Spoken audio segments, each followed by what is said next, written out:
Hello again guys, this is the next sports psychology screencast, and this week we're going to be discussing leadership theory. There are three different elements to leadership theory, and you've met them before. They are the trait approach, social learning theory, and interactionist theory. Now the most important thing is not to get confused within the different elements of sports psychology at A2 level. Make sure when you're talking about these different theories you're relating them directly to leadership and not thinking about the other elements such as personality or aggression that we've already covered. So be careful with that one. Okay, with regards to trait approach, this suggests that all leaders are born and not made. Okay, so essentially they've inherited genetic characteristics with a capacity to take charge. They have leadership qualities inbuilt within them. And these leadership traits are stable personality dispositions. Good examples of those are things such as tough-mindedness, intelligence, decision-making qualities, a general ruggedness, a general natural instinct to command and operate people. Okay, and what that's saying is that those sort of things are genetically passed down or inherited from their parents. So therefore, trait approach states that a natural leader should be able to take control of any situation you put them in. Be it if they're in a sporting situation, be it if they're in the outdoors leading a group, be it if they're in the army, be it if they're in a swimming pool, for example. They should be able to take charge or control of any given situation.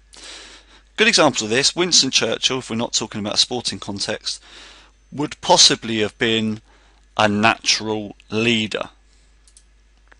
If we're talking about a sporting context, if you think about rugby, Martin Johnson would be a natural leader, quite a large person, very big sort of character, very strong leader, and that could have been inherited through a trait approach.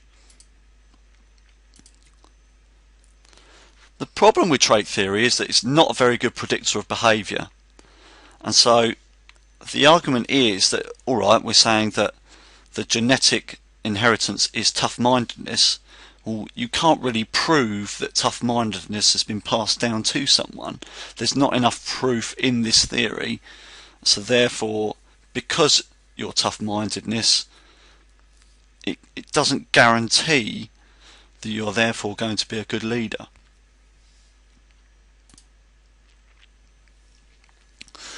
An important point to note about trait approach is this concept of the great man of leadership.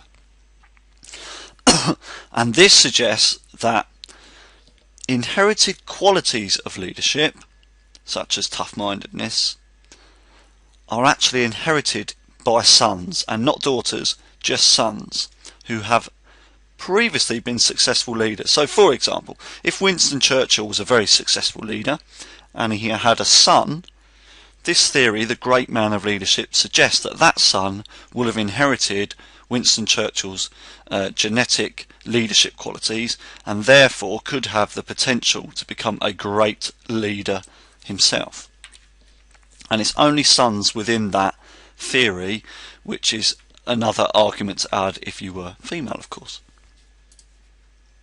Social learning theory, well, we've met this many a time now as A2 students, and obviously he suggests that leadership will be learned through the environment, so learning from others, copying others, using role models. And this is obviously taking place where aspiring leaders, so someone who's thinking about, well, okay, maybe I could do that captaincy, they can learn leadership behaviour through their own captain or leader models such as a coach. The way they process or copy others is what we call vicarious reinforcement and relates to Bandura's model from ASPE, of course. And social learning theory essentially, with regards to leadership, states that we can learn leadership skills. We don't have to be a natural leader. We can learn these skills along the way. And good examples of this are for those that are doing a sports leader course. Not everybody in that group will be a natural leader, but they're learning skills how to become a leader, and it can be learned and it can be taught.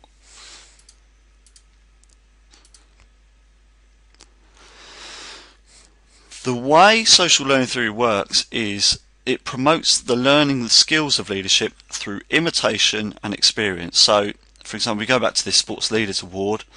The young sports leader students may copy certain aspects of what the teacher or the leader of that group will be doing or showing them. So that's imitation.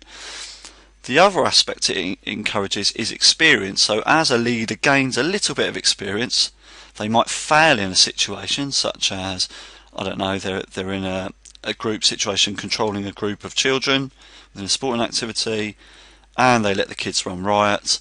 But they would have learned from that situation, and if they were put in that situation again, it could be the case, well, actually, I'm not going to do that. I'm going to put a strategy involved to make me a better leader. So they're learning from experience. The problem with social learning theory, of course, as always, it doesn't take into account naturally gifted leaders through hereditary characteristics. Okay, the final theory is interactionist theory, and this is a combination of inherited ability, so genetic quality, and learned skills through social learning theory. And we're saying that leadership skills emerge through being naturally a good leader, but also learning through others. Mainly, leadership skills through interactionist theory emerge through certain situations arising. So it could be, I don't know, someone has broken their leg on a field of play, you're the nearest person, you have to react to that, and it could trigger a leadership trait. So that situation could trigger, oh Christ, I've got to go and phone the ambulance, I've got to take charge of the situation. It's triggered my leadership trait in an individual, or it's forced me to use something that I've learned before in another environment, so social learning theory. So, okay, I was watching EastEnders last night, and this is what they did because someone had a heart attack. So I'm triggered into using that situation. Good examples of this are, here we are in the outdoors, and the individual in the yellow jacket is the leader, and she's been forced in a situation of taking her group across a river. Alright, she's had to take charge and make a decision. The river is the situation that's occurred in the outdoors. It's unexpected, maybe, or was expected.